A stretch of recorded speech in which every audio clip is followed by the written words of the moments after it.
Olá, tudo bem? Já ouviu falar de angioedema hereditário? Eu sou a doutora Natasha Ferraroni, alergista e imunologista.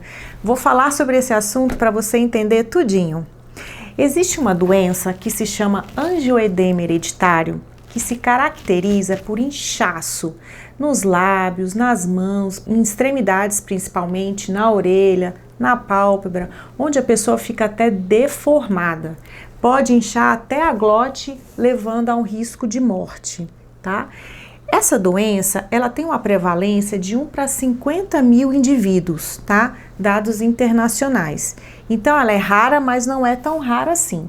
E ela pode confundir com o angioedema alérgico, que é aquele que você incha, fica deformado após uma picada de inseto, picada de abelha, ou mesmo com uso de medicações. E o paciente não melhora com o uso de antialérgico e nem corticoide. Então, quando isso acontece, pode ser que essa pessoa tenha um angioedema hereditário. Por que tem esse nome? Porque é uma doença genética, tá? 80 a 85% desses pacientes têm uma alteração específica no seu DNA e que passa de pai para filho, de mãe para filho. Então, é uma doença autossômica, dominante, então sempre vai ter alguém naquela linhagem familiar. E há muitos casos de óbito, principalmente de edema de glote, sem saber o motivo. Ah, morreu de choque anafilático, será que foi mesmo? Será que foi edema de glote? Existe edema de extremidades, de pés, mãos e até de genitália.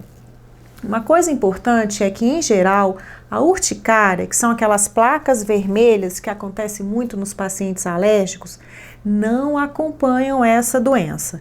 Então, isso é um fator que diferencia. Então, primeiro, não melhora com antialérgico. Segundo, em geral, não tem urticária. Outra coisa importante, pode ser piorado por alguns fatores. Os principais são trauma. Então pode ser uma bolada, pode ser uma roupa apertada, um exercício físico repetitivo, um procedimento dentário, uma cirurgia, isso é considerado um trauma. Pode ser agravado ou desencadeado por uso de hormônios, e aí entra anticoncepcional oral, DIU, terapia de reposição hormonal, tanto faz se é tópica, se é oral, se é injetável, se é implantado, subcutâneo, intradérmico, tá?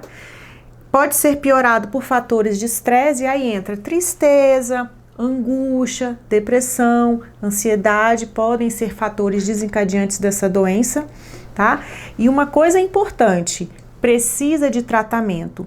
E o diagnóstico, então, ele é fundamental, porque um paciente desse em crise, que coloca em risco a sua vida, não vai melhorar com antialérgico, nem com adrenalina, e ele vai passar despercebido no pronto-socorro, porque é uma doença pouco conhecida. Deixa aqui sua dúvida. Beijão!